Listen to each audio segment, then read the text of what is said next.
Hola,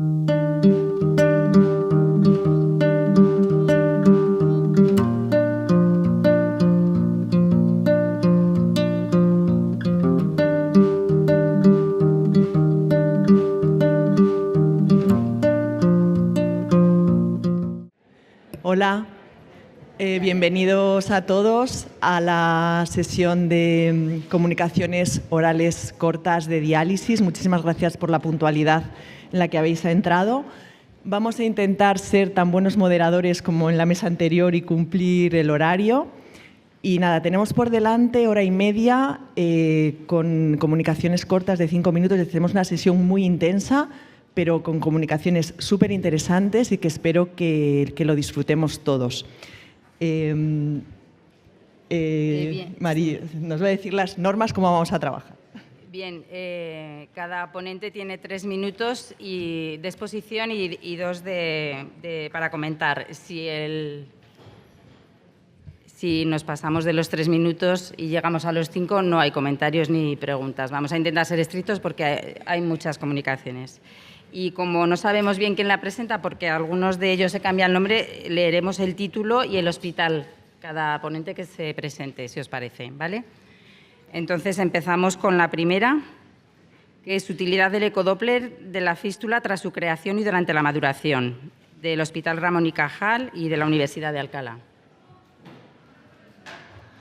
Muy bien, muchas gracias. Yo soy Fernando Caballero Cebrián, soy residente del Ramón y Cajal y veníamos a contar un trabajo que hemos hecho, que son 2 comunicaciones orales cortas en una, por lo que el tiempo será un poco más largo, que es sobre la utilidad de la ecografía Doppler de las fístulas después de su creación y durante la maduración.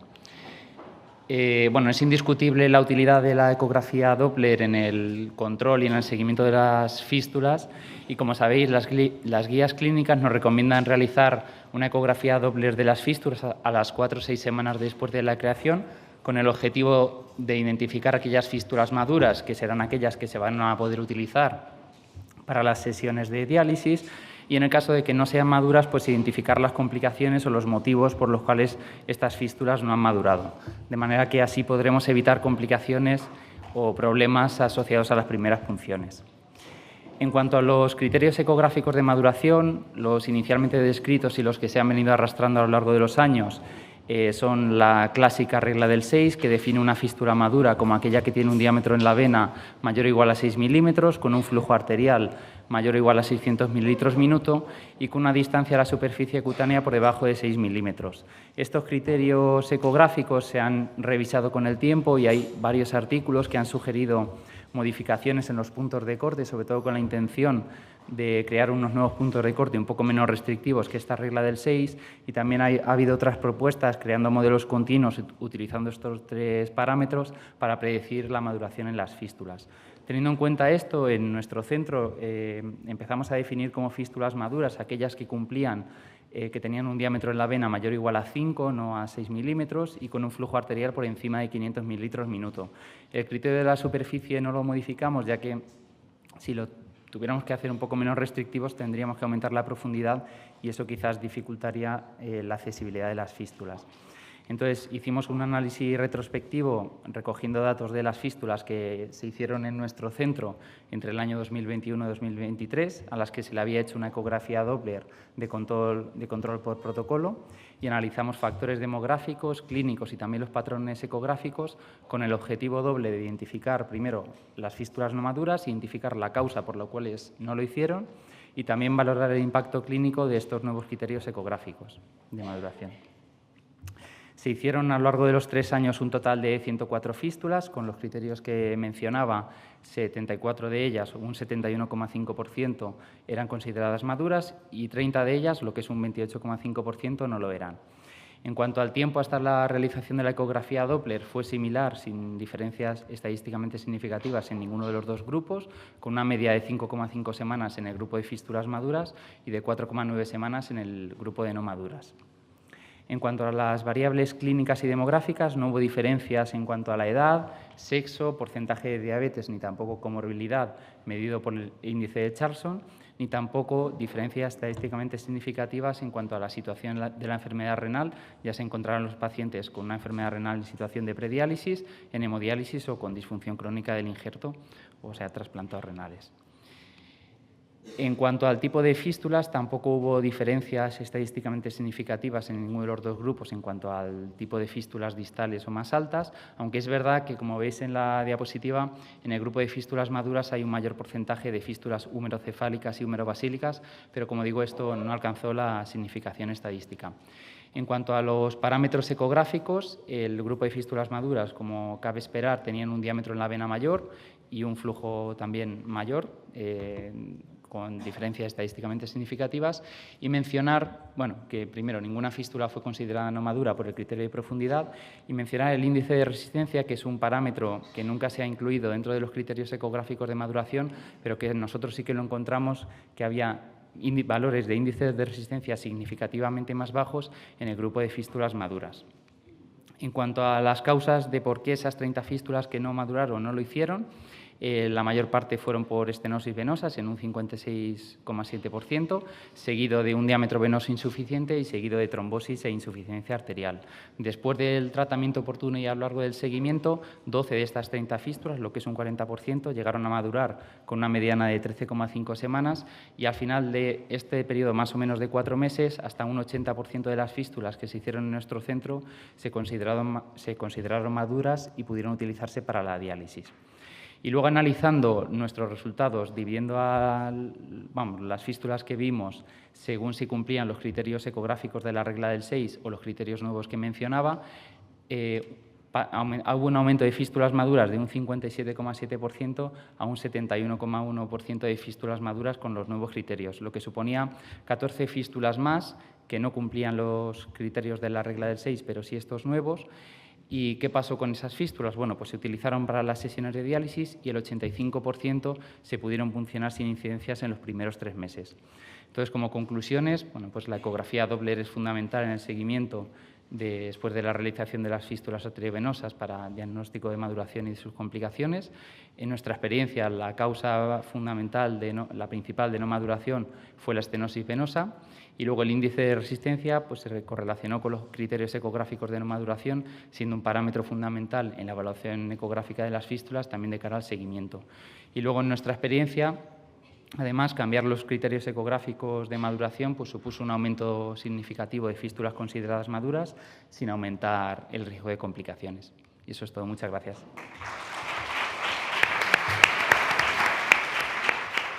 ¿Alguna pregunta? Sí. ¿Alguna pregunta? Como eran 2 comunicaciones, tiene un poquito más de tiempo. ¿Se puede hacer? ¿No? Bueno, enhorabuena. Yo tengo dos cuestiones. La primera es si tú crees que el envejecimiento vascular pueda tener alguna influencia en la no maduración. Y la segunda es que la permeabilidad primaria se vio afectada porque tuvisteis que hacer ATPs para... ¿Es así o no? Eso es. O sea, al final, con respecto a tu primera pregunta, seguramente. Es verdad que nuestro objetivo del trabajo no era precisamente ver los flujos arteriales y demás. No recogimos datos como enfermedad arterial periférica, incidencia de infartos o eventos cardiovasculares mayores, pero bueno, seguramente tenga un papel. Y con respecto a la segunda pregunta, un gran porcentaje de las fístulas en el primer control ecográfico eran maduras, y del tratamiento, o sea, lo que sería la permeabilidad primaria asistida después de la angioplastia, pues al menos 12 de ellas consiguieron madurar. Lo que al final, al cabo del seguimiento, yo creo que el mensaje es que un 80% sí que fueron maduras. Muchas gracias. Gracias. Enhorabuena. Ahora pasamos a la segunda comunicación, relación entre el sodio del líquido de diálisis y la conductividad del monitor, que lo presenta Beatriz Gil Casares, que como la conozco sí que se llama. ¿Qué tal? Buenos días, muchas gracias. ¿Qué tal? Bueno, pues todos sabemos que el sodio es el ion más representativo en el líquido de diálisis y que su concentración influye en la tolerancia a la sesión y la ganancia interdiálisis. Para llegar a una concentración de sodio pautado, el monitor de hemodiálisis no sensa el sodio directamente, sino que realiza un cálculo basado en la medición de la conductividad en el líquido de diálisis. Es poco conocido la relación entre el sodio que pautamos y la conductividad con el sodio en el líquido de diálisis, por lo cual pues, nos planteamos hacer este trabajo. Para ello, analizamos muestras de 20 monitores Fresenius 6008, 10 Baxter Artis, 13 Nikiso y 20 Niprosurdial. Para que no interfirieran el menor número de factores, fijamos el líquido de diálisis en un concentrado estándar de 211,50, una temperatura de 36 grados, un sodio prescrito de 138 en todos, un bicarbonato de 24 y un flujo de baño de 500 mililitros minuto. Recogimos ese líquido de diálisis prediálisis y analizamos ese sodio en el líquido y miramos en el monitor la conductividad prescrita y la conductividad real. Y estos son un poco los resultados. En esta gráfica comparamos el sodio prescrito en azul y en el líquido de diálisis y la verdad es que mirándolo tanto particularmente en cada monitor como de manera global, en el líquido de diálisis pues ese sodio era menor, 4 miliequivalentes. Pero no nos salió una relación estadísticamente significativa. Mirando la comparación entre la conductividad pautada y la conductividad real, pues esto ya sí que por un análisis, una correlación lineal ya nos salió estadísticamente significativo, que sí que había una correlación media. Y luego también nos salió estadísticamente significativa el sodio en el líquido de diálisis, pero con la conductividad objetivo.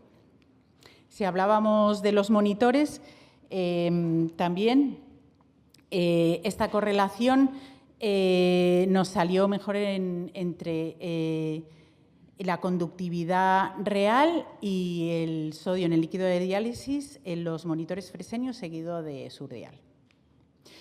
Y como conclusiones, el sodio medido en el líquido de diálisis fue inferior a unos 4 milimoles litros al prescrito, pero no era estadísticamente significativo, que la conductividad objetiva y la real tiene una correlación media, que encontramos una asociación estadísticamente significativa entre el sodio en el líquido de diálisis y la conductividad objetivo.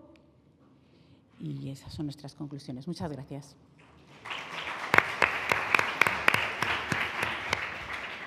¿Alguna pregunta? Que tenemos un poquito de tiempo. Rafa.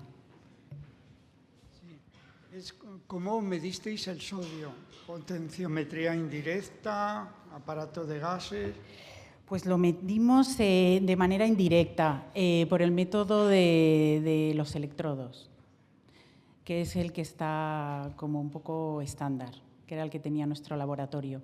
Sí, lo que hicimos fue, una vez ya que el monitor estaba cebado, recogimos 500 mililitros de líquido de diálisis y bueno, lo mandamos a nuestro laboratorio estándar a analizar. ¿Alguna pregunta más? Beatriz, nada, me parece súper interesante lo que habéis hecho porque es algo que estamos trabajando en el día a día. Y yo te quería preguntar, ¿podrías dar algún tip a los residentes, que seguro tenemos aquí residentes que van a acabar ya y que de repente se van a enfrentar en una unidad de diálisis y van a tener que prescribir? ¿Cómo manejar esta información que habéis obtenido? Hombre, yo con los resultados y un poco con lo que se sabe, nosotros pautaríamos conductividad, ¿no? Porque es lo que realmente mide el monitor más que un sodio. En la conductividad pues sabemos que influye pues, la concentración de bicarbonato que prescribimos y también la concentración del concentrado ácido. Muy bien, pues nada, muchísimas gracias. Pasamos a la siguiente. Vale, pues a continuación será la presentación Análisis de las causas de mantenimiento de catéter permanente en una unidad de hemodiálisis hospitalaria en los últimos 10 años, del Hospital Ramón y Cajal. Hola, buenos días. Yo soy María García Vallejo, nefróloga del Hospital Ramón y Cajal, y os voy a presentar esta comunicación oral. Como todos sabéis, las guías clínicas recomiendan la creación de una fístula arteriovenosa frente a un catéter permanente por su menor morbimortalidad, y en las guías españolas del acceso vascular de 2017 se establece como estándar de calidad que menos del 20% de los pacientes que llevan más de 3 meses en diálisis lo hagan a través de un catéter permanente. A pesar de ello, la realidad que vemos en las unidades de hemodiálisis es que esta prevalencia es mayor, probablemente influido con factores relacionados con el paciente, porque cada vez son pacientes más añosos, más comórbidos, con un lecho vascular más comprometido, y también con factores relacionados con el centro, por la disponibilidad de los servicios quirúrgicos para la creación del acceso y por la monitorización que se hace del acceso en las unidades de diálisis. Nosotros hemos hecho un análisis prospectivo descriptivo de las causas de mantenimiento de catéter venoso central a los 3 meses del inicio de diálisis en nuestra unidad en los últimos de 10 años para ver cuáles son potencialmente corregibles. Como vemos, el porcentaje de pacientes con catéter a lo largo de los últimos 10 años en nuestra unidad ha aumentado de una forma creciente, casi triplicándose. Vemos, por un lado, pacientes que están pendientes de realización de una fístula arteriovenosa, tanto en lista de espera quirúrgica como con fístulas que están en proceso de maduración, y vemos como de forma llamativa a raíz de 2020 y probablemente en relación con la pandemia se incrementa de forma notable los pacientes que están incluidos en lista de espera quirúrgica. Por otro lado, tenemos un grupo de pacientes en los que se ha considerado el catéter permanente como acceso vascular definitivo, bien porque los pacientes rechazan la realización de una fístula, bien porque son pacientes que por edad o comorbilidades, desde el punto de vista médico, no se ha indicado la realización de una nueva fístula, o bien pacientes con imposibilidad quirúrgica para realización de una nueva fístula por agotamiento vascular. Y vemos, por último, que hay un par de pacientes que, por estar en descanso peritoneal o porque tengan un trasplante de vivo programado, pues no se plantea la realización de una fístula. En conclusión, en nuestra serie, el porcentaje de pacientes que se dializan a través de catéter permanente ha aumentado en la última década. Como consecuencia del aumento de la edad y de la comorbilidad de los pacientes, ha aumentado el porcentaje de pacientes con catéter considerado como opción definitiva, pero se mantiene inferior al 20%, y vemos que a raíz de la pandemia se objetiva un incremento notable de pacientes en lista de espera quirúrgica, por lo que la mejora organizativa de este aspecto contribuiría a alcanzar los objetivos propuestos por las guías clínicas. Muchas gracias.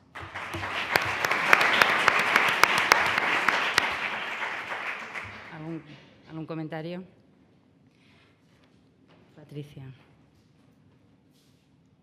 Bueno, muchas gracias, muy interesante. Yo creo que todos deberíamos de hacer un análisis primero del porcentaje de catéteres que tenemos y luego, como bien has puesto, las causas por las que los pacientes no se hacen una fístula. Entonces, con la excepción de los que están en vías de hacerse, que esos pondremos solución, la primera causa es la negativa del paciente. Nosotros hemos hecho un análisis de lo mismo, porque uno de los indicadores de la ISO que tenemos es precisamente un porcentaje de catéteres inferior al 35%, no nos vamos al 20%, y esto es tremendo, porque algo tendremos que hacer, o educación, o formación, o contarles pacientes que han muerto de una endocarditis con bacteriemia.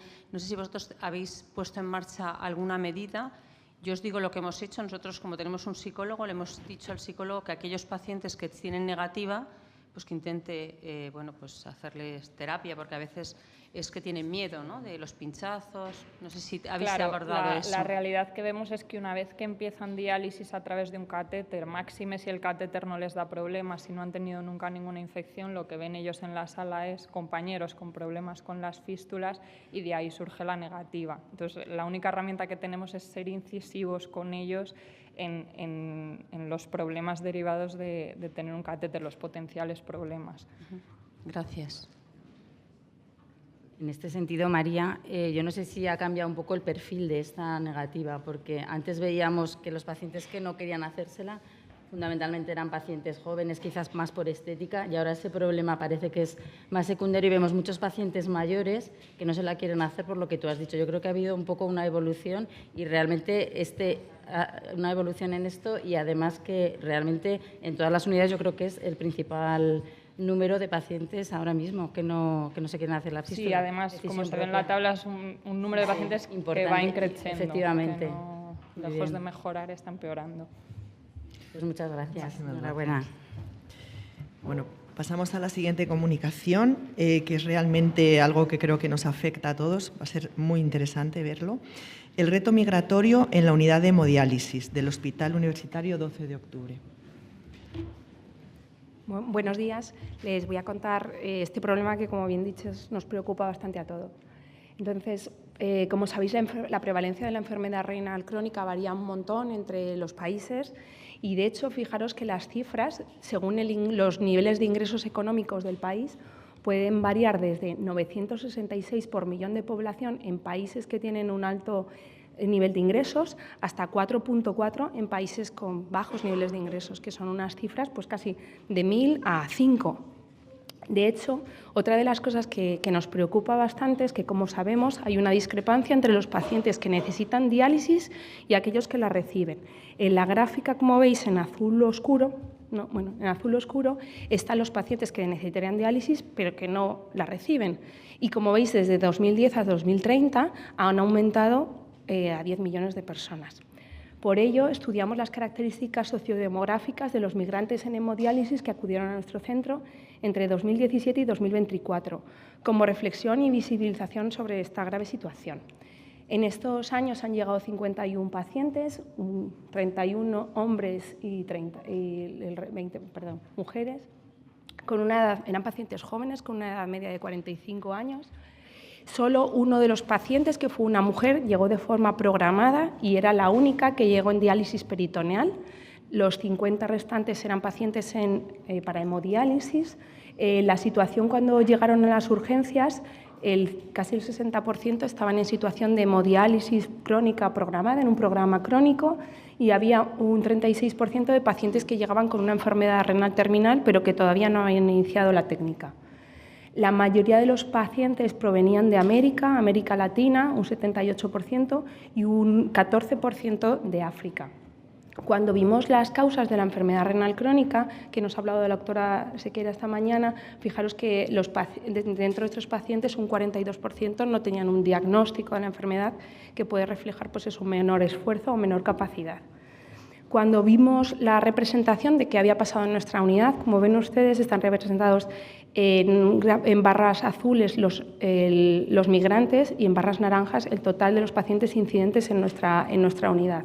Tenemos 64 puestos y, como ven, desde 2017 que llegaron 2 pacientes, que suponía un 10% de los pacientes que se incluyeron dentro de la unidad, pasamos el año pasado a 19 pacientes sobre 41 incidentes, lo que supone un incremento del 475%. Además, en lo que va de año, de los 8 pacientes que hemos tenido nuevos en nuestra unidad, 7 de ellos eran migrantes. Eso supone que el 85% de los pacientes nuevos eran este tipo de pacientes. El tiempo de tratamiento de estos 51 pacientes fue una media en nuestra unidad de 16 meses. Cuando vimos los pacientes que mantenían seguimiento, pues era un seguimiento más corto, y los pacientes que ya habían dejado de estar en seguimiento en nuestra unidad eran 24 meses. Como veis, un 8% de los pacientes fallecieron. Otros pacientes, cuando ya consiguieron la documentación, fueron trasladados a otros hospitales, a un centro periférico.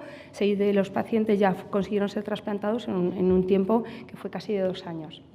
Como conclusión, observamos un aumento exponencial del número de personas migrantes que acuden de forma no programada a nuestro centro, probablemente similar a cualquier otro centro de la Comunidad de Madrid y de España, que exige que se tomen medidas centralizadas para la optimización de su manejo. Independientemente, yo creo que de la opinión de que tengamos cualquiera de nosotros, esto significa que tenemos que tomar es un problema para todos y tiene que ser una cosa conjunta.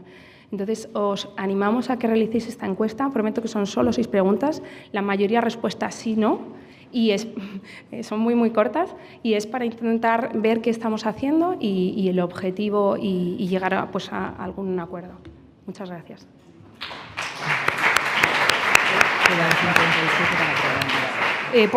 ¿Podéis poner otra vez lo de la encuesta, por fin? El QR. Espero que funcione, porque estas veces se caducan. Gracias. No, es que hay veces que te la juegan. Que lo pongan otra vez, no me ha dado tiempo. Mientras tanto, si tenemos 30 segundos la para última alguna pregunta.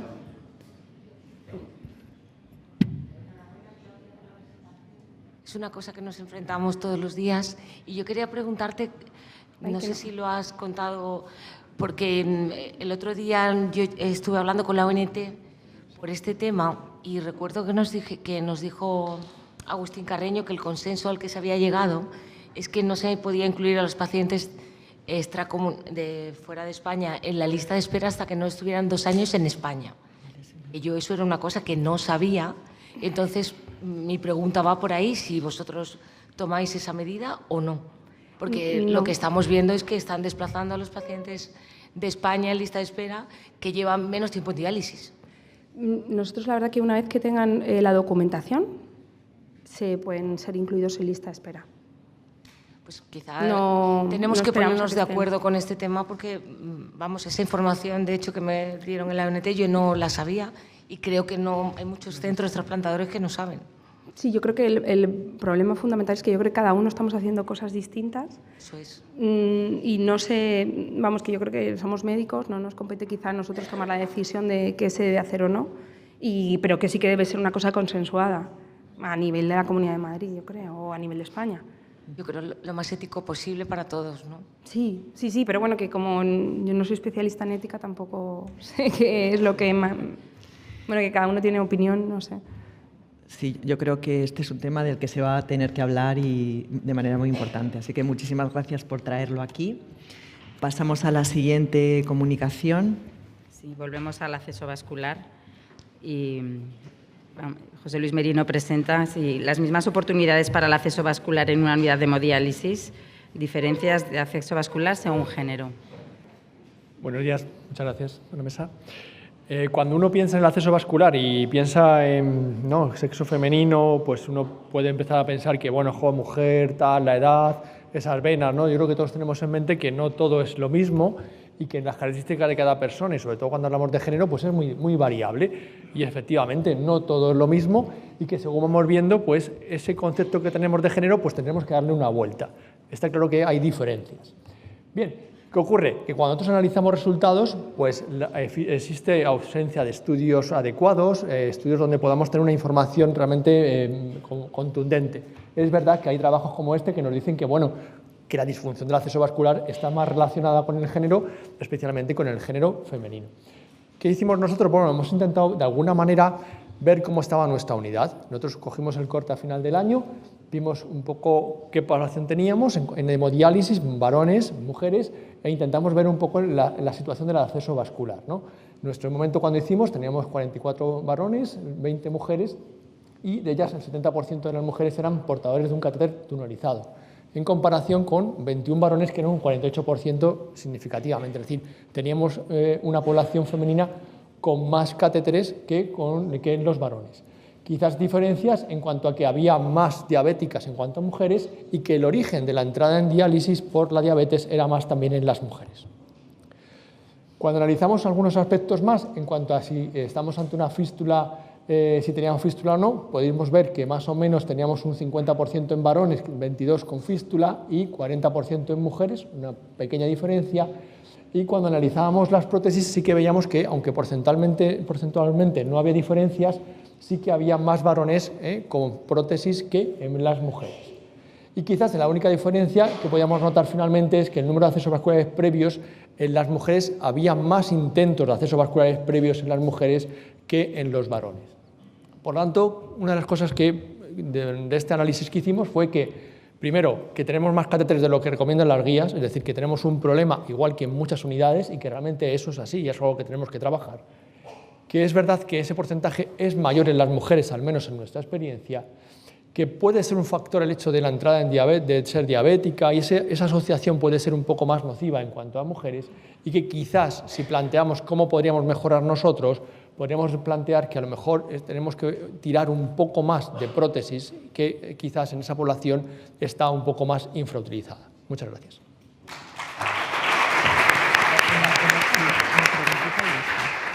¿Alguna pregunta? ¿Crees, José Luis, en ese sentido, que quizás se debieran demandar antes a las mujeres diabéticas a la consulta de acceso vascular con un filtrado glomerular diferente al de los hombres?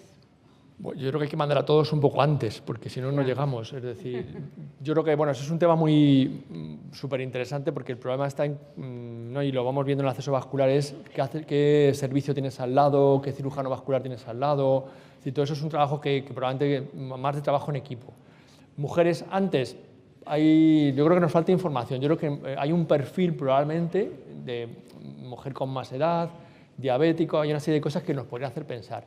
Y quizás una cosa que habría que incluir de una forma más sistemática es una valoración ecográfica mucho antes, ¿no? Para poder ver si ese árbol vascular de alguna manera tiene más riesgo que otro. Yo creo que eso es una cosa que todavía deberíamos poder mejorar.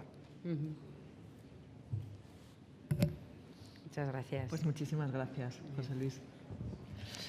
Pasamos a la siguiente ponencia del Hospital Universitario de Lenares, también otro temazo. Estudio de la percepción de las profesionales de hemodiálisis de la atención a la esfera sexual de las personas con enfermedad renal crónica en tratamiento renal sustitutivo. Muy bien, muchas gracias. Bueno, más que un temazo es otro cambio de tercio. Aunque bueno, tiene que ver con género y demás.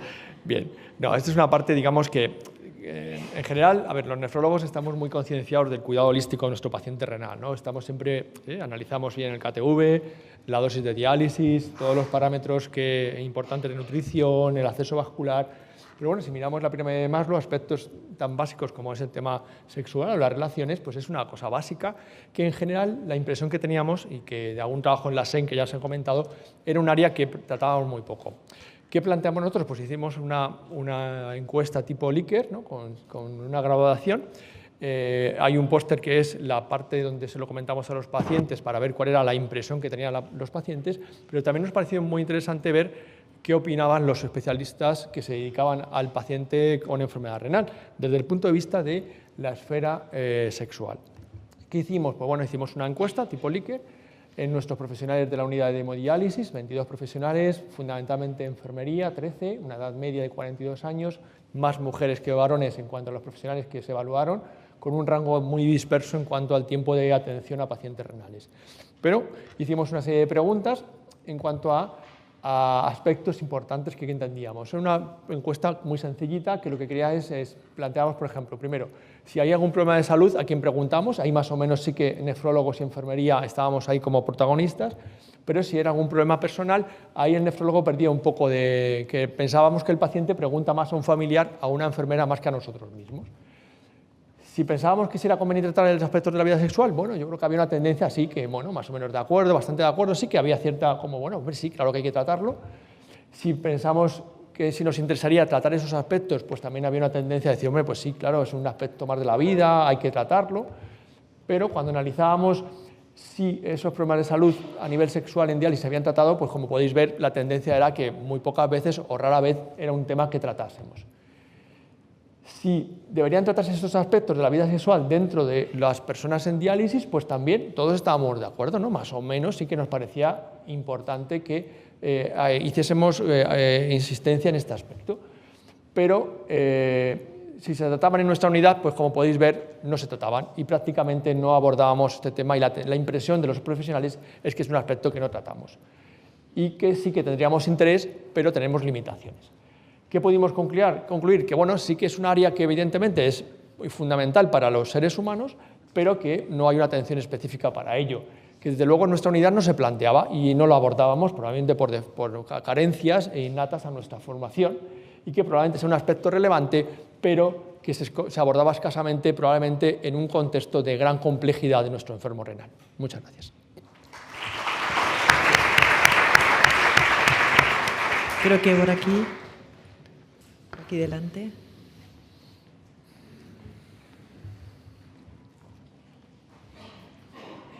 Enhorabuena, José Luis, porque me parece súper interesante el tratar estos temas. Yo creo que es fundamental, y yo hago apología de esto a cada persona que hablo con ella de esto. O sea, yo creo que no se puede hablar de estos ámbitos en la sala de diálisis. O sea, creo que los nefrólogos tenemos un problema con esto, los que nos dedicamos a la diálisis. el intentar tratar a los pacientes en la sala de diálisis. O sea, a un paciente lo estamos tratando en ERCA con una consulta cada 2 meses. Cuando pasa a diálisis parece que no es que nos olvidemos del paciente, pero que sí que nos olvidamos de la atención del paciente donde la tenemos que tener, que es una consulta. Yo abogo porque se hagan revisiones de los pacientes en diálisis donde se tiene que hacer, que es una consulta. Rafael, totalmente de acuerdo. Yo creo que es una cosa que hacemos por dinámica, el tiempo. Yo, por ejemplo, me parece horrible muchas veces cuando nos ponemos a hablar delante del paciente, el otro al lado, comentamos la analítica, el tratamiento, es algo que no somos conscientes. Eso hay que darle una vuelta. No podemos estar comentando al lado del paciente el otro tratamiento, el del otro y las circunstancias. O sea, hay que tener eso muy en conciencia y estoy totalmente de acuerdo. Problema del tiempo, pero es así, totalmente de acuerdo. Totalmente de acuerdo. Pues nada, muchísimas gracias por traer este tema. Pasamos a la siguiente. Mejorando la calidad de la asistencia sanitaria, conociendo el grado de validación, satisfacción de los pacientes de una unidad de hemodiálisis y diálisis peritoneal hospitalaria. Buenos días. Cuando en el día a día nos enfrentamos a los pacientes en terapia renal sustitutiva, tanto en hemodiálisis como en diálisis peritoneal, siempre tendemos a priorizar el tratamiento médico para alcanzar unos valores analíticos adecuados y que el paciente no tenga ninguna clínica. Y parece que en muchas ocasiones dejamos a un lado la valoración que puede tener el paciente respecto a la asistencia sanitaria que nosotros le estamos dando. Hemos querido valorar en el Hospital de Sureste el grado de validación satisfacción de los pacientes de una unidad de hemodiálisis y de diálisis peritoneal hospitalaria. Actualmente está aumentando exponencialmente el interés en estas unidades de hemodiálisis y diálisis peritoneal respecto a la calidad de la asistencia sanitaria. Esta calidad la vamos a poder evaluar con una combinación de 3 factores: la seguridad del paciente, la calidad de la atención recibida y la gestión clínica. Nosotros nos hemos querido centrar en evaluar la opinión subjetiva de los pacientes respecto a la calidad de la atención que ellos están recibiendo. La calidad la vamos a poder dividir en 2 ámbitos: objetiva o percibida. La objetiva, la real, la que podemos medir, la que podemos comparar con otras asistencias sanitarias, y la percibida, que es la que hemos querido evaluar en este trabajo, la que perciben los pacientes respecto al tratamiento que nosotros les estamos dando. En un sistema de calidad debemos de tener en cuenta 4 factores: necesidades a satisfacer en el paciente, que es cambiante a lo largo del tiempo y su tratamiento, revisión y adaptaciones periódicas, introduciendo innovaciones siempre que sea preciso y evaluando errores y soluciones. Nuestro objetivo principal ha sido determinar el grado de satisfacción de los pacientes en nuestra unidad, en la unidad del Servicio de Nefrología del Hospital de Sureste. En cuanto a los objetivos específicos, destacar el detectar áreas de mejora en la atención a los pacientes según individualidades y, sobre todo, valorar si el acceso vascular influye en la satisfacción de los pacientes, tanto si son catéteres como fístulas, y la satisfacción respecto al transporte sanitario, que siempre suele ser una de las quejas más habituales de los pacientes crónicos. Hemos incluido todos los pacientes en nuestra unidad que llevaran más de 2 meses en la técnica, con condiciones físicas adecuadas, mentales, idiomáticas. La encuesta ha sido voluntaria y anónima. Hemos utilizado para valorarlo la escala Likert, que es la escala que en el 5 es la mayor puntuación respecto al grado de satisfacción que el paciente está de acuerdo, y el 1 la menor puntuación. Y el instrumento medio utilizado ha sido la encuesta SERCOS. Es una encuesta que, a través de una serie de preguntas, lo que podemos evaluar es la calidad percibida en cuanto a la asistencia en un ámbito hospitalario. Los ítems puntuados han sido en cuanto a conceptos generales de la unidad, como puede ser sobre todo la ubicación, la calidad del aparataje que tenemos según lo percibe el paciente, el personal de la unidad, si es empático, si se implica con el tratamiento de los pacientes, si es amable, el funcionamiento, sobre todo los horarios de entrada y salida de los pacientes, transporte sanitario y las generalidades en cuanto a si conocen el nombre del médico, si recomendarían nuestra unidad. 67 pacientes cuestionados, han participado en la encuesta 52, jubilados, estudios primarios, la tasa de respuesta ha sido del 77%. Destacar que 64% tenían un catéter, 34% fístulas arteriovenosas. Y en cuanto a todos los ítems valorados, en la mayoría sacamos una puntuación favorable. Tan solo destacar la información recibida, que sí que es verdad que el 45% de los pacientes está poco satisfecho, y sobre todo con el transporte sanitario, en el que el 75% de los pacientes no está nada satisfecho. Destacar que el 95% de los pacientes sí que recomendarían nuestra unidad. En cuanto a las conclusiones, la satisfacción y la calidad percibida por los pacientes de nuestra unidad es adecuada. Como he comentado, el 95% de los pacientes la recomendarían. Es necesario hacer hincapié en la valoración del acceso vascular antes de entrar en diálisis para aumentar el número de fístulas arteriovenosas, ya que los pacientes con catéteres precisan más información sobre sus cuidados. Pacientes y familiares necesitan más información sobre su tratamiento de evolución. Se pueden plantear reuniones bianuales o trimestrales con el paciente, familiar y el nefrólogo para que sean conocedores de su tratamiento, y debemos ser capaces de identificar áreas de mejora. En nuestro caso, por ejemplo, la principal es respecto al transporte sanitario y los horarios de entrada y salida de los pacientes. Muchas gracias.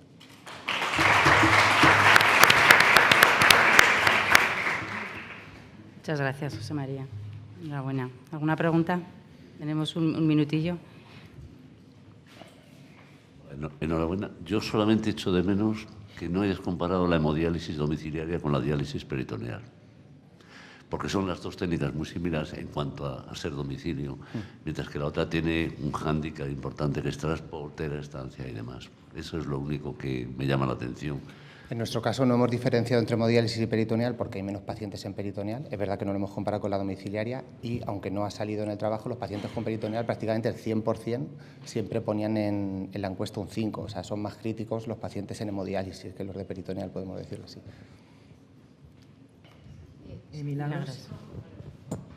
Muy rápido, no he entendido la percepción que tenían los pacientes respecto a los que tienen fístula con catéter. ¿Lo puedes eso? En general, en la encuesta lo que ha salido es que los pacientes que tienen fístula tienen un grado de satisfacción mayor en todos los ítems que los pacientes con catéter, a pesar de que podamos pensar que pueden tener más problemas en cuanto a coagulación, en cuanto a sangrado al final de la diálisis. Los pacientes con catéter, vamos a decir un poco entre comillas, se quejan más de todos los ítems que hemos valorado en cuanto a atención con enfermería, atención con médicos y demás, que los pacientes con fístula. Pues un poco las conclusiones es todavía fomentar más como acceso vascular las fístulas arteriovenosas.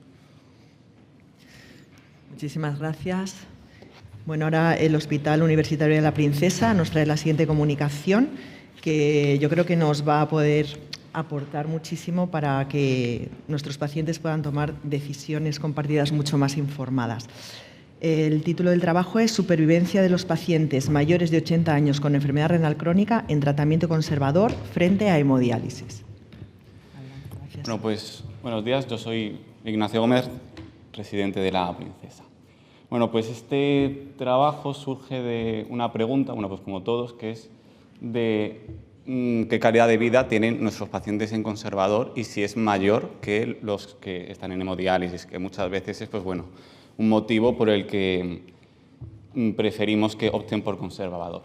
El objetivo, pues por tanto, fue analizar las hospitalizaciones y la supervivencia entre los pacientes mayores de 80 años incidentes bien en hemodiálisis o que opten por una modalidad pues conservadora.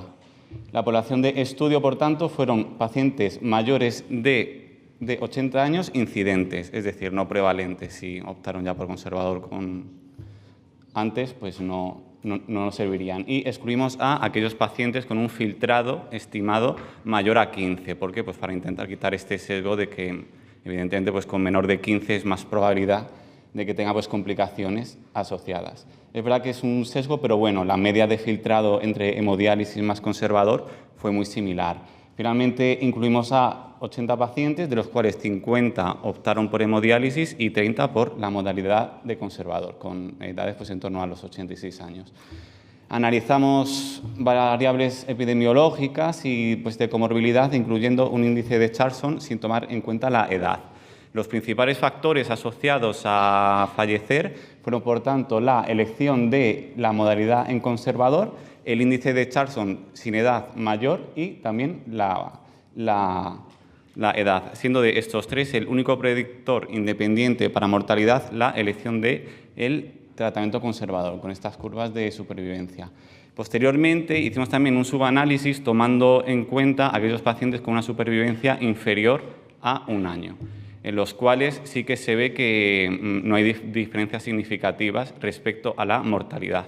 En el grupo anterior también analizamos las hospitalizaciones con los días de ingreso, no tuvimos tampoco diferencias, pero en este grupo de pacientes con supervivencia inferior a 1 año, si bien es cierto que la necesidad de ingreso no se modificó, sí que tuvimos un mayor número de días de hospitalización en los pacientes en hemodiálisis. Y también comentar que esos pacientes en hemodiálisis, porque registramos los que iniciaban de forma programada y urgente. Los pacientes en hemodiálisis con supervivencia inferior a 1 año, todos empezaron de forma urgente la diálisis. Por tanto, es verdad que bueno, es un grupo pequeño, con sesgos el estudio, como hemos comentado, pero las conclusiones a las que llegamos es que la elección del tratamiento conservador en mayores de 80 años sí que determina la supervivencia, pero que en aquellos pacientes en los que se pueda llegar a estimar una supervivencia inferior a 1 año, no hay diferencias entre una técnica y otra. Por todo ello, como es un estudio pequeño y los datos que hemos obtenido son bastante interesantes, pues a través de la SOMANE os mandamos hace un par de semanas ya ayuda para colaborar con nosotros en un estudio multicéntrico sobre terapia renal sustitutiva en octogenarios, no solo tomando en cuenta pacientes en hemodiálisis, sino también pacientes en diálisis peritoneal, que los excluimos en este estudio. Por tanto, pues bueno, si queréis participar, me mandéis un correo, me asaltáis aquí en cualquier pausa de café. Muchas gracias. Perdón.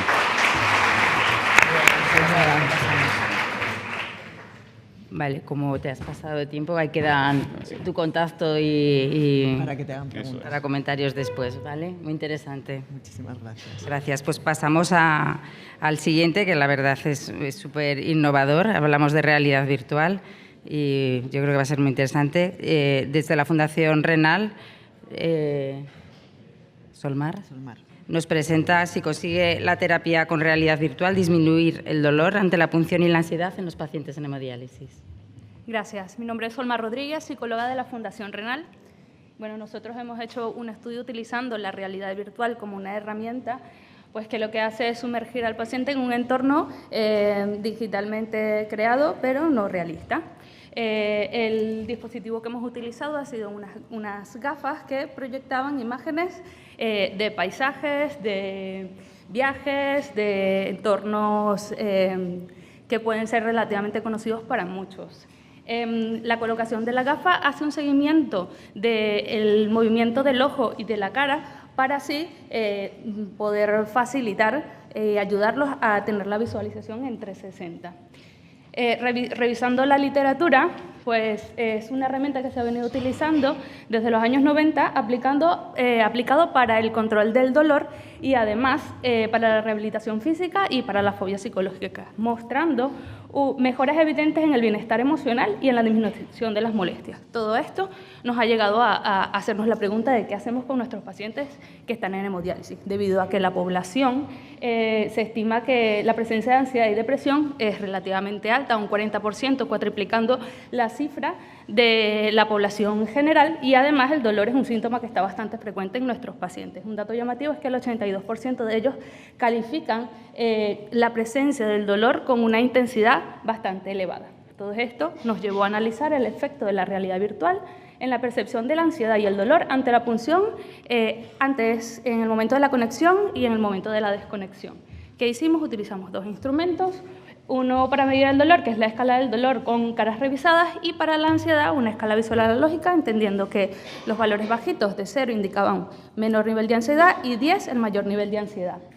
Hicimos dos mediciones, una pre y una post, y utilizamos un grupo control y grupo experimental. Un grupo con gafas se midieron el dolor y la ansiedad, y en otra ocasión el mismo grupo sin gafas. ¿Qué obtuvimos? Bueno, 73 pacientes participaron en nuestro estudio, la edad media de 62 años. El promedio de sesiones a las que se les aplicó fue de 6, y que encontramos que el dolor, la medida del dolor mejoró significativamente en aquel grupo que utilizó la realidad virtual al momento de la conexión. Se observó una mejoría, pero no hubo diferencias significativas en cuanto a la ansiedad en el momento de la conexión. Se observó un empeoramiento en la ansiedad al finalizar la sesión, pero este dato no fue significativo.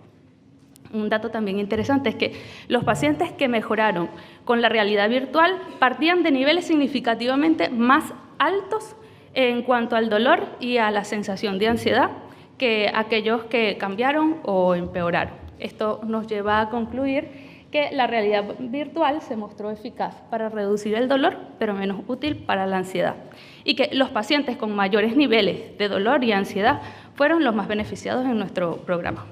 Muchísimas gracias.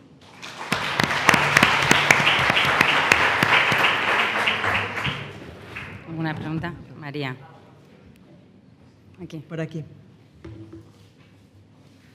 Muy interesante. ¿Pero a qué atribuís el aumento de la ansiedad en la desconexión de los pacientes con realidad virtual? ¿No? ¿Por qué puede ser eso? A ver, no lo estudiamos, pero sí que es verdad que al momento de la conexión, el paciente va a hacer frente, desde el punto de vista psicológico, el análisis que podemos hacer es que al momento de la conexión, el paciente va a hacer frente al estímulo aversivo. Una vez que ha pasado el estímulo aversivo, hay otros factores que además influyen al momento de la desconexión. Entonces, se encontraban mucho más inquietos porque están más cansados, puede que muchos tienen planes luego, tienen esa necesidad de salir que ya conocemos que es muy frecuente en nuestros pacientes y, por ende, estos factores, además de que ya has pasado lo que es enfrentar ese estímulo aversivo, de alguna u otra forma baja esa necesidad de tener un estímulo que me ayude a desconectarme. La verdad que es muy interesante. No sé cómo aceptarían los pacientes, cómo lo aceptaron los pacientes el hecho de llevar las gafas. Bueno, fue una novedad, ¿eh? Porque incluso la sala de diálisis tiene que impactar, ¿no? Que parece que estamos tan acostumbrados a ver las caras que verles ahí con... Bueno, al principio cuando hicimos lo mostramos a los pacientes, a muchos les gustó, estaban muchos interesados. La verdad es que una vez que se ponen en el proyecto ya mostraron algunos cierta reticencia, pero sí que es verdad que mostraron bastante interés. Sí, qué bueno. De acuerdo. Gracias. Novedoso, muchas gracias. Pasamos a la siguiente comunicación de la Fundación Renal también. Efecto agudo del cambio de líquido de diálisis con acetato a citrato enriquecido con magnesio 0,75 milimoles litro sobre electrolitos, síntomas y coagulación. Lo presenta Antonia Antonova. Buenos días, muchas gracias. Tal y como se ha presentado, nuestra pequeña comunicación va en torno al líquido de diálisis con citrato, que ya sabemos que se considera una alternativa más biocompatible al clásico baño con ácido acético. Ya se han publicado y se han descrito cambios electrolíticos asociados al cambio de acetato a citrato con magnesio 0,5 y nuestro objetivo fue comparar el efecto agudo de la hemodiálisis con ese cambio, pero con citrato enriquecido, con magnesio enriquecido a 0,75, sobre el metabolismo del calcio, del fósforo, el magnesio, el equilibrio ácido-base, la coagulación y la sintomatología. Ha sido un estudio prospectivo, incluyendo 46 pacientes en hemodiálisis crónica del mismo centro, que cambiaron de líquido de diálisis de acetato con esas características a líquido de diálisis con citrato enriquecido en calcio y en magnesio. Se recogieron datos epidemiológicos de calidad de diálisis, bioquímica pre- y postdiálisis, sintomatología y scores de coagulación diarios, desde los 90 días antes y 90 días después del cambio de líquido. En esta diapositiva mostramos los resultados, a la derecha los resultados bioquímicos y a la izquierda los clínicos. La edad media de los pacientes fue de 67 años, cerca del 60% eran varones y un poco más del 70% estaban en online. En general, de media se analizaron 3.650 sesiones, con una media de 37 sesiones por paciente en el tiempo estudiado. Y lo que se objetivaron fueron diferencias significativas en los valores pre y post de calcio y magnesio, así como también en el delta calcio-magnesio, y diferencias significativas en los valores post de fósforo. Sin embargo, no encontramos diferencias significativas ni en los niveles de PTH ni en el bicarbonato pre y post. A nivel de coagulación y de sintomatología, sí que vimos menos episodios de coagulación del sistema cuando usamos el citrato, pero es verdad que con la misma dosis de heparina que en los mismos pacientes cuando usamos el acetato. Y en cuanto a la sintomatología, sí que hubo menos sesiones con síntomas cuando usamos el citrato, sobre todo de calambres y cefalea intradiálisis, pero no objetivamos diferencias significativas en cuanto a la hipotensión intradiálisis. Tampoco hubo diferencias significativas en si estaban en convencional o en online. Y nuestras conclusiones es que la diálisis con líquido de diálisis con citrato enriquecido con magnesio sí que modificó de manera significativa el magnesio y el calcio pre- y postdiálisis, que no objetivamos impacto inmediato sobre la PTH prediálisis, pero sí un impacto positivo sobre la coagulación y la sintomatología durante la diálisis de manera aguda, y sí que tiene limitaciones nuestro estudio. Ha sido una N pequeña con un tiempo de seguimiento corto, aunque también lo queríamos así por saber si había cambios relevantes sobre los que actuar de manera precoz, y nos queda todavía incluir más variables, más tiempo de seguimiento y analizarlos más cruzados. Muchas gracias.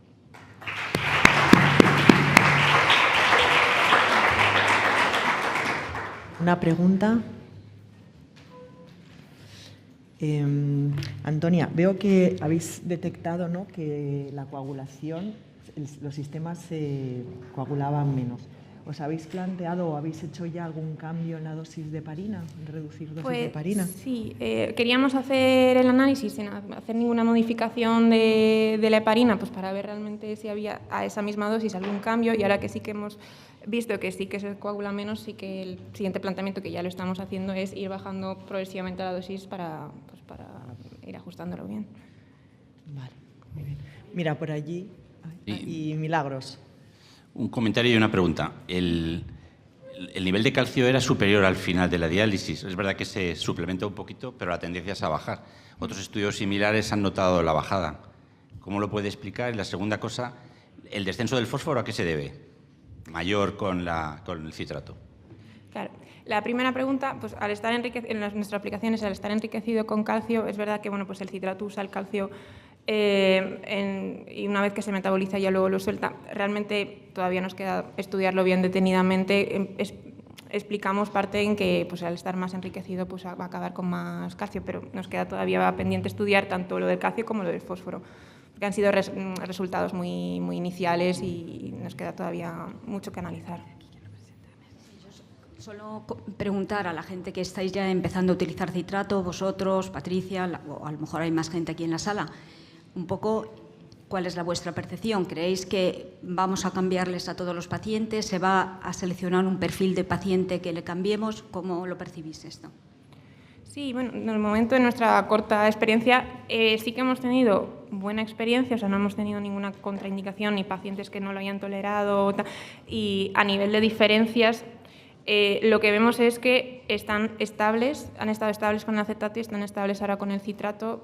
Vemos pequeñas diferencias analíticas o de coagulación y sintomatología, que ya digo que hemos estudiado muy poquito porque queríamos en el corto plazo ver los grandes cambios, pero de momento bueno, pues sí que parece que a lo mejor sí que hay un poco de mejoría con el citrato, pero que todavía no tenemos resultados como para confirmarlo. Entonces, la idea que tenemos es que están estables, que es lo importante, no hemos notado empeoramiento, que también es importante, y los pequeños cambios que hemos notado, pues bueno, pues nos vamos beneficiando de ello, pero todavía nos queda pues descartar que no sean por otras variables también, aparte del citrato.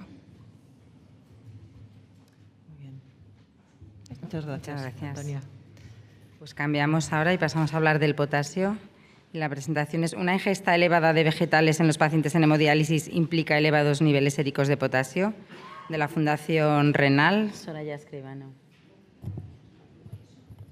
Bueno, pues buenos días a todos.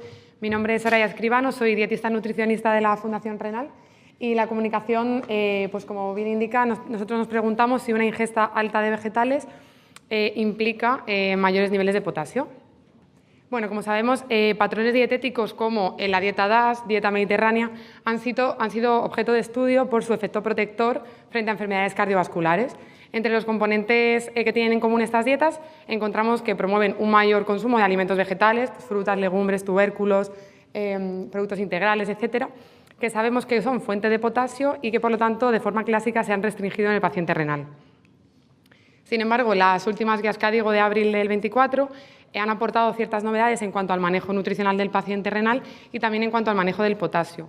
No solamente nos indican que tenemos que aumentar el consumo de alimentos de origen vegetal, sino que también hay que tener en cuenta otros factores que pueden intervenir en la homeostasis del potasio: la biodisponibilidad, situaciones de acidosis metabólica, situaciones de estreñimiento, fármacos, etc. Entonces, un poquito en esta línea, nosotros lo que hemos querido hacer, el objetivo del estudio ha sido estudiar la frecuencia con la que los pacientes en hemodiálisis consumen vegetales y ver su asociación con los niveles de potasio. Para eso, ¿qué es lo que hicimos? Pues encuestas nutricionales a los pacientes donde les preguntamos cuál es la frecuencia de consumo de algunos grupos de vegetales y evaluamos el impacto de un consumo bajo, medio y alto sobre los niveles de potasio. Incluimos 110 pacientes, el 71,8% varones, edad media de 65 años y el 24,5% presentaban diabetes. Entonces, lo que vimos es que no hay diferencias significativas en cuanto a un mayor consumo de vegetales y mayores niveles de potasio. Sin embargo, en el paciente diabético sí que vimos que sí que existían estas diferencias. El paciente diabético con mayor consumo de vegetales presentaba niveles de potasio mayores. Estas diferencias, sin embargo, no hemos, yo creo que es interesante que en trabajos posteriores analicemos, porque no nos dicen si se debe única y exclusivamente a mayor ingesta de vegetales o si hay que tener en cuenta, pues, por ejemplo, otro tipo de alimentos ricos en potasio y otros factores que, como las guías CADIGO nos cuentan, seguramente que intervengan en los niveles de potasio. Lo que está claro es que los niveles de potasio no dependen solo de la ingesta de alimentos vegetales, tenemos que individualizar su dieta y seguir estudiando. Para terminar un poquito, reflexiones que nos planteamos nosotros en la Fundación y que van un poco en la línea de lo que las guías CADIGO nos comentan. Hay que tener en cuenta otros factores que intervienen en el manejo del potasio, como por ejemplo las técnicas de reducción. En este caso, no hemos analizado si cuando aplicamos alguna técnica de reducción de potasio en los vegetales sabemos que disminuye y tendríamos que evaluar también cuál es el impacto que tiene esas técnicas. La biodisponibilidad, tener en cuenta que los alimentos de origen vegetal tienen una biodisponibilidad de potasio menor que alimentos de origen animal y alimentos ultraprocesados. Esto también es interesante que lo evaluemos. Y pues también evaluar el impacto del potasio dietético sobre los niveles séricos de potasio.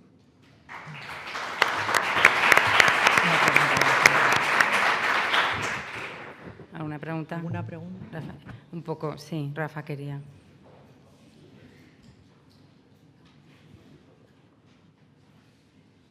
¿Qué tal? Enhorabuena por la presentación. Entiendo que entonces, o sea, no avisan, lo que estás exponiendo son vegetales como los consuman los pacientes, con técnica de reducción, sin técnica de reducción, o sí que... Sí, en este caso lo que hemos comparado es simplemente la ingesta, o sea, preguntamos a los pacientes la frecuencia de consumo de estos vegetales. Nosotros es verdad que en la Fundación sí que tenemos, o sea, con los pacientes trabajamos específicamente si aplican estas técnicas, si por ejemplo tenemos pacientes con el potasio alto, incidimos mucho en esas técnicas, pero aquí no hemos tenido en cuenta si aplicábamos las técnicas de reducción. Eso sí que es verdad que yo creo que hay que tenerlo en cuenta nosotros. Gracias. A ver, allí.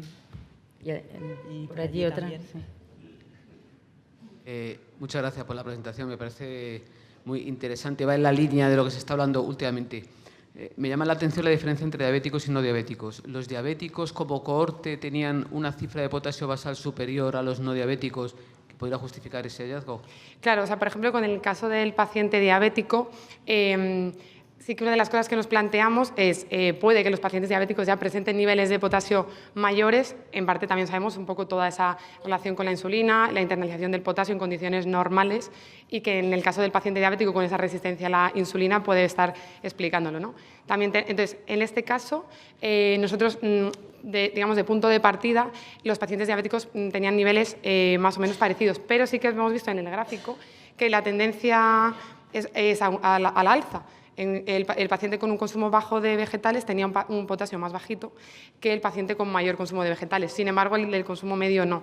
Por tanto, sí que es cierto que yo creo que habría que analizar por qué esas diferencias, ¿no? O, por ejemplo, también el paciente diabético sabemos que arrastra muchas recomendaciones. Cuando entran a diálisis te dicen es que el endocrino me comenta que hay que disminuir el consumo de vegetales, que hay que comentarlo, y el nefrólogo no. Entonces, también sería interesante analizar si esos patrones de alimentación son diferentes. Allí, la última. Una rápida, cortita. Sí, rápida. Nada, enhorabuena por el trabajo. Aquí. Perdón.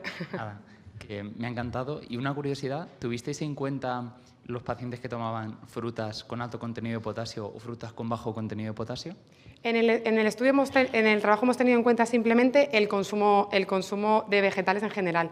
Un poco también lo que van diciendo las guías y lo que nosotras como nutricionistas trabajamos con el paciente es que no tenemos por qué partir de restricciones de frutas con menor contenido en potasio, mayor contenido en potasio.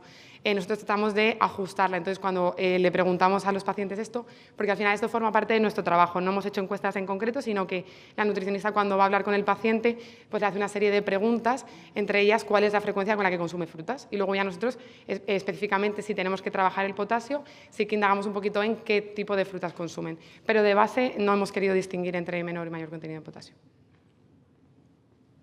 Muchísimas gracias, Soraya. Pasamos a la siguiente comunicación, que es del Hospital Universitario de Burgos y la Escuela Politécnica Superior de la Universidad de Burgos. Herramienta de inteligencia artificial para el screening de sobrehidratación en los pacientes en hemodiálisis. Sí, hola, buenos días. Soy Irene Oñate del Hospital de Burgos y antes de empezar con la charla me gustaría agradecer a mi compañero Samuel Espiño, ingeniero, su participación en este proyecto porque sin él pues no hubiera sido posible sacarlo adelante. Como sabéis, la sobrehidratación se relaciona directamente con la mortalidad en nuestros pacientes. De hecho, el ajuste de peso ideal es una de las tareas más complejas del nefrólogo, puesto que se encuentra en constante cambio y, a pesar de que cada vez tenemos más herramientas para poder ajustarlo de la forma más precisa posible, todavía no se ha alcanzado un método ideal, debiendo aunarse una multitud de parámetros con la finalidad de la precisión pues, más concreta. En este sentido, el auge de inteligencia artificial supone un campo a explorar por parte del clínico, y con esa finalidad nos planteamos el desarrollo de una herramienta de aprendizaje automático mediante un modelo de perceptrón simple para valorar la sobrehidratación que tenían nuestros pacientes de la unidad de hemodiálisis. Para ello incluimos parámetros de exploración física, tensión arterial sistólica y ganancia interdialítica con respecto del peso seco, que se extrajeron de una base de datos de libre acceso que contaban con más de 4,5 millones de parámetros. También valores analíticos extraídos de todos los pacientes de nuestra unidad de hemodiálisis desde el año 2010, más de 5.700 valores. Mediciones de bioimpedancia de todos los pacientes en activo de nuestra unidad desde que comenzaron el programa, como veis, más de 1.000 valores. Y, por último, parámetros ecocardiográficos que fueron generados automáticamente por el modelo dentro de unas variables lógicas. Empleamos algoritmos basados en funciones matemáticas que daban una puntuación y aportaban una estimación de si el paciente se encontraba sobrehidratado o no. Y el modelo fue entrenado en base a estas estimaciones. También decidimos generar un programa que fuera exportable para que pudiera ser utilizado en otros dispositivos. Como podéis ver en esta diapositiva, tenemos los resultados de nuestra matriz de confusión, que básicamente lo que hacen es cruzar los casos reales con la predicción de nuestro modelo. También podéis ver que en la parte de la izquierda tenemos las matrices utilizando el CA125 y en la parte de la derecha ignorándolo, porque queríamos ver cómo este parámetro influía o qué valor le daba la inteligencia artificial con respecto de la sobrehidratación. En la parte de abajo contamos con los valores de exactitud, precisión y sensibilidad de nuestro modelo. Destacar la exactitud, que en definitiva lo que mide es cuántas veces nuestro modelo detecta correctamente lo que tiene que detectar correctamente, sería los verdaderos positivos y los verdaderos negativos divididos entre el total de mediciones, y es algo más del 95% en caso de la utilización del CEA y algo más del 93% en el caso de ignorar el CEA. Por lo tanto, tenemos una exactitud muy buena. La precisión y la sensibilidad también son bastante elevadas. Como conclusiones de nuestro proyecto, la inteligencia artificial se prevé que será una herramienta que los clínicos utilicemos en un futuro cercano para tomar decisiones más rápidamente y de forma más certera, pero un complemento en todo caso. Hemos obtenido con nuestro modelo una aceptable precisión, exactitud y sensibilidad que nos permitiría iniciar esta aplicación en la práctica clínica. En tercer lugar, destacar que hemos hipotetizado que quizás la inteligencia artificial detecte en mayor medida o tenga una mejor exactitud cuando utilizamos el CA125, puede ser una manera de afianzar el uso de este parámetro como un marcador de sobrehidratación. Y, por último, destacar también que es necesario aunar esfuerzos que faciliten el acceso a la información para que puedan desarrollarse estudios a una mayor escala. Muchas gracias.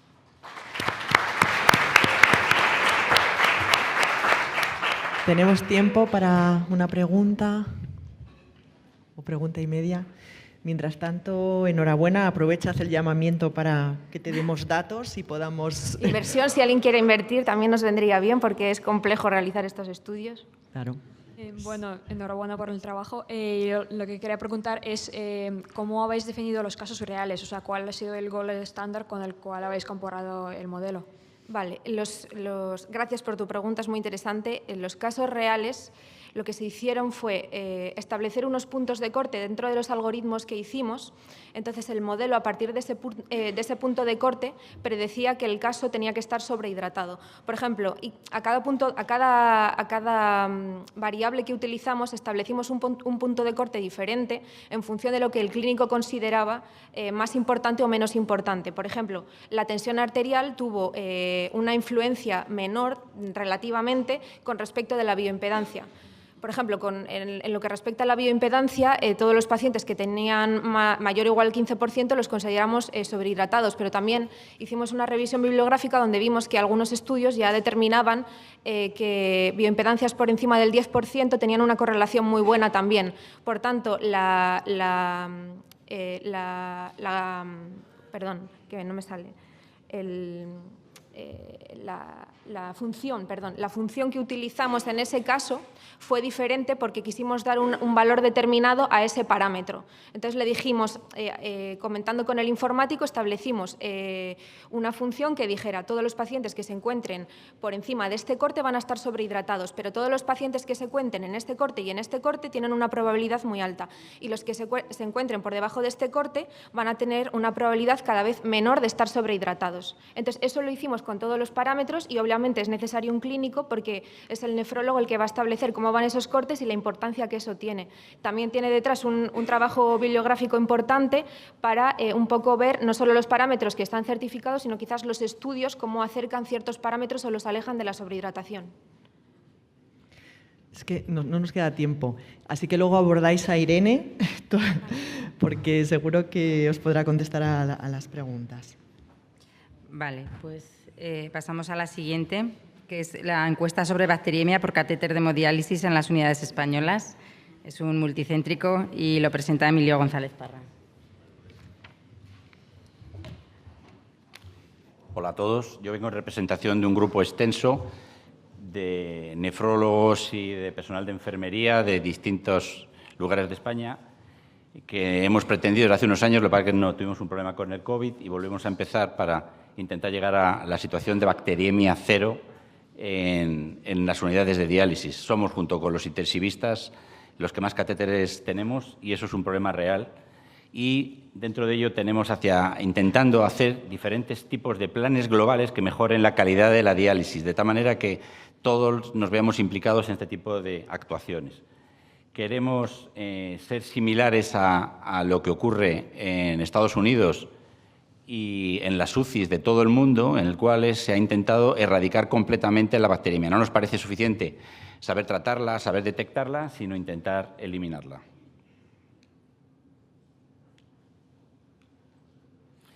De tal manera que, como sabemos, la importancia que tiene la existencia de las bacteriemias en la supervivencia de los pacientes y el riesgo que esto supone, pues, y la experiencia que teníamos en algunos centros en los cuales había un determinado control del proceso de conexión y desconexión y de seguimiento de los pacientes, de los catéteres en las unidades de diálisis, pues planteamos ver si se seguía estas prácticas de conexión y desconexión correcta en las unidades de diálisis de España.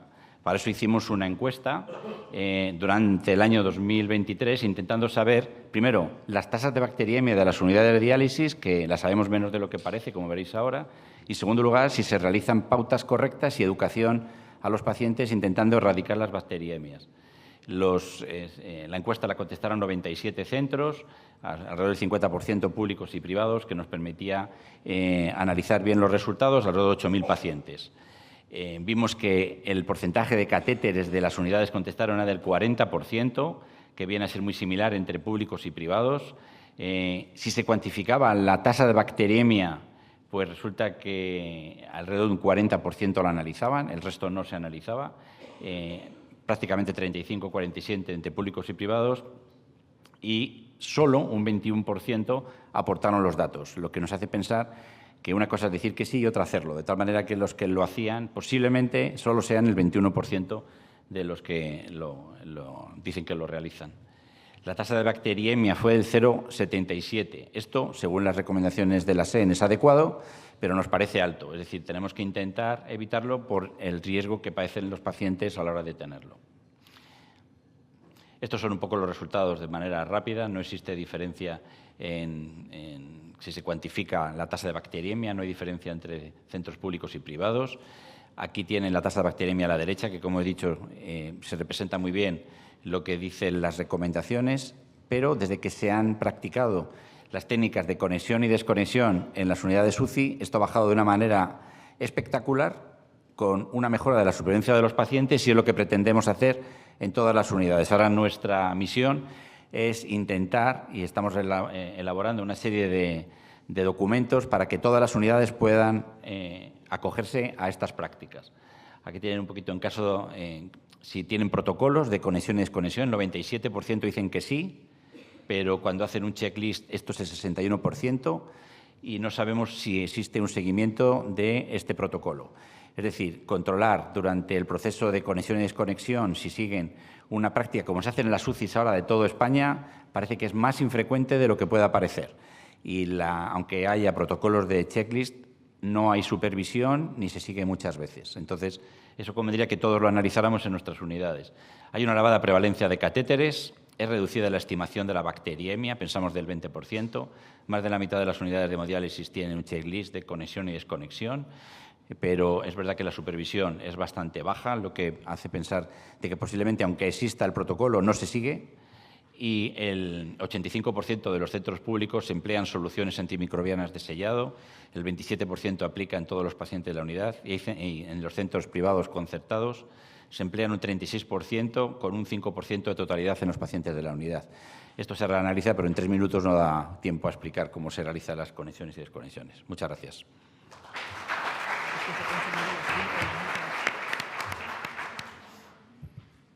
Tendríamos una pregunta de 30 segundos. Pues Roberto, cortita.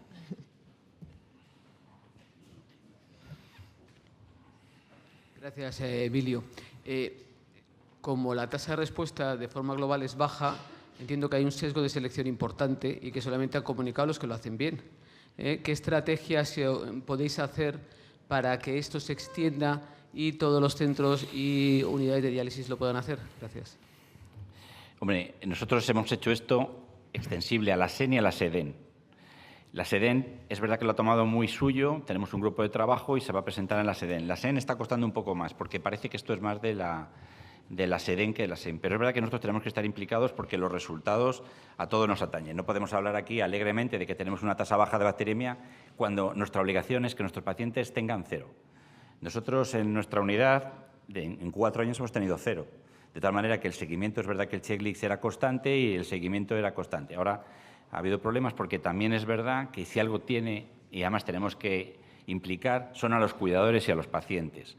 Los pacientes que están en centros de atención, vamos, en residencias, tienen muchas más efectos, muchas más bacteriemias, muchas más infecciones del catéter que los que están en domicilio. Depende de la juventud o no. Es decir, hay muchos aspectos que tienen que ver. Estamos intentando extender al máximo esto para que hagan los de las UCI. Las UCIs se obligó a hacerlo en todas las UCIs y la tasa de bacteriemia ha caído muchísimo. Y la supervivencia ya no es un problema. Nosotros creo que todavía lo tenemos.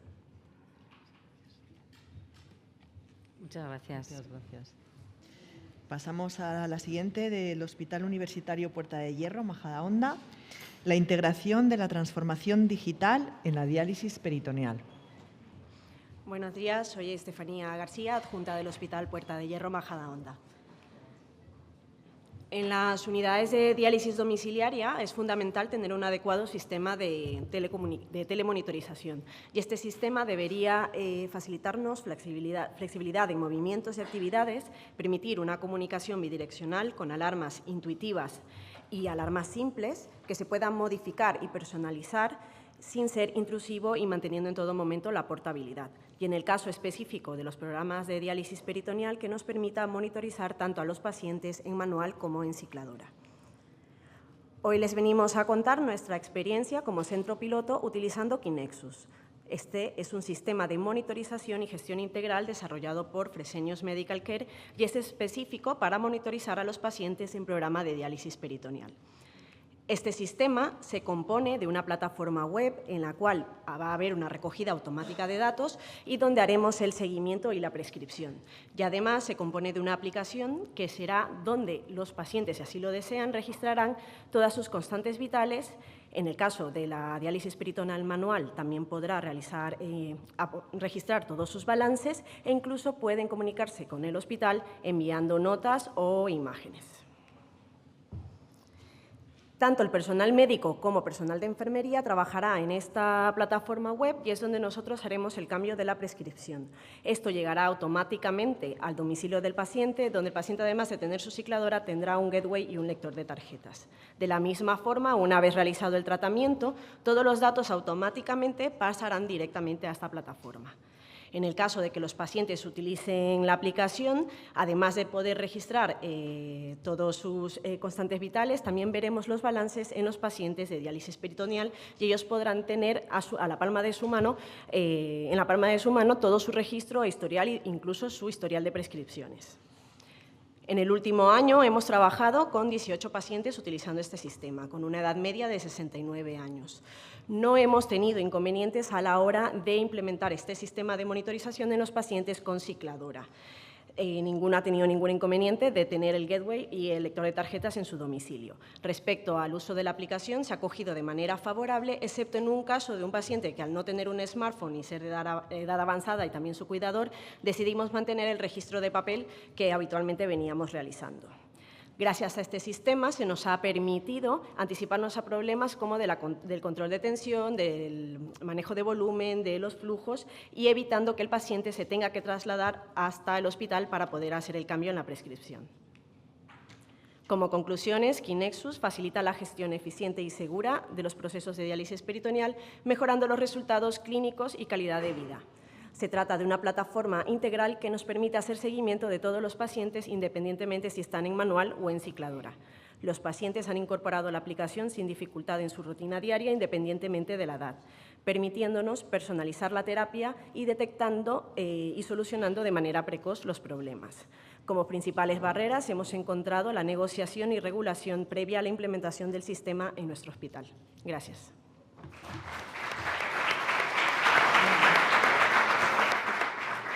Enhorabuena, Estefanía, muy interesante. Tenemos tiempo para una pregunta. Pues, ¿qué habéis echado en falta? ¿En qué mejoraríais esta experiencia que habéis tenido? Bueno, somos centro piloto, hemos tenido muchos problemas, sobre todo de caídas del sistema o de utilización de la aplicación, pero es verdad que tal vez un poco más fácil el poner la aplicación en marcha, pero claro, como tiene que cumplir ciertos parámetros de seguridad, pues la aplicación tiene que salir a través de un código, que lo hacemos en el hospital, para que todo vaya de la manera segura, porque al final el paciente, si yo le cambio una prescripción, ahí le llega una notificación directamente a su móvil. Seguimos haciendo la llamada telefónica, seguimos avisando seguimos haciendo las cosas habituales, pero es verdad que el paciente le gusta tener su registro, tener su evolutivo y estamos evitando mucho papel. Y es que ahora hasta el paciente más mayor tiene un smartphone y está al día en la tecnología. Fantástico, súper interesante. Muchísimas gracias. Bien, pues vamos con la última comunicación ya. Que nos habla del valor del índice pronóstico nutricional como indicador de riesgo cardiovascular en diálisis peritoneal. Lo presenta Paula Jaro. Buenas tardes. Paula Jara Caro. La desnutrición, la inflamación crónica son dos de los factores que influyen en aumentar la morbimortalidad de nuestros pacientes en diálisis peritoneal. La aparición de indicadores nutricionales, como puede ser el índice pronóstico nutricional, que es una fórmula fácilmente calculable a partir de datos en la analítica básica, se ha descrito en diálisis peritoneal como un marcador de riesgo cardiovascular, ya que aquellos pacientes que puntúan más bajo en este tipo de índice asocian mayor riesgo de morir de causa cardiovascular. Y a nivel de la diálisis peritoneal también influye como marcador de abandono de la técnica. Bajo esta premisa analizamos una cohorte de 36 pacientes prevalentes en diálisis peritoneal, en lo que analizamos un perfil nutricional, los datos de la bioimpedancia, calculamos el índice de pronóstico nutricional y dividimos a la cohorte en dos partes, aquellos que puntuaban por debajo de 40, en los que se consideró como desnutrición severa, y por encima de 40. También analizamos un panel de citoquinas proinflamatorias y la presencia de eventos cardiovasculares graves, tanto pre-recogida de la muestra como durante el seguimiento posterior. No hubo diferencias significativas en cuanto a las características básicas y a las principales comorbilidades, salvo que aquellos pacientes que puntuaron más bajo, que fueron un 25% de la muestra, ya presentaban una aparición de eventos cardiovasculares graves significativamente mayor que el grupo mejor nutrido.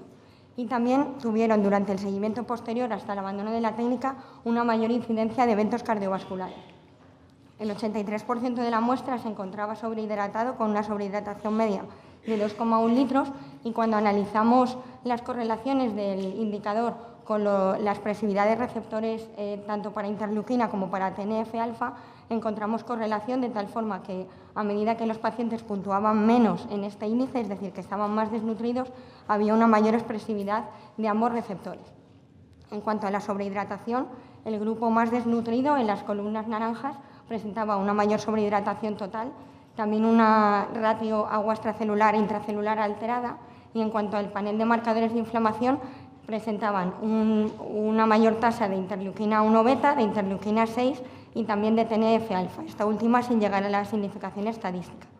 En cuanto a las características de la diálisis peritoneal, no hubo diferencias significativas en cuanto al KTV en ambos grupos, pero sí que encontramos que los pacientes que estaban más desnutridos tenían un test de equilibrio peritoneal basal al inicio de la técnica con un mayor alto transporte que aquellos del grupo de los mejor nutridos. En cuanto a las salidas de la técnica, no hubo diferencias significativas, pero sí que los pacientes del grupo más desnutrido tenían una mayor tasa de salida hacia hemodiálisis frente al grupo mejor nutrido, que tenían una mayor tasa de salida hacia trasplante renal. Bueno, pues muchas gracias. No sé si se oye. Terminamos con esto. La verdad que hemos terminado en tiempo, hemos cumplido y nos llevamos muchos mensajes para casa. ¿No se oye? Y nos vamos al foro técnico, a la sala 1 y sala 2. Vale. No ha dado tiempo de más, pero nos llevamos muchos mensajes para casa. O sea que muchas gracias.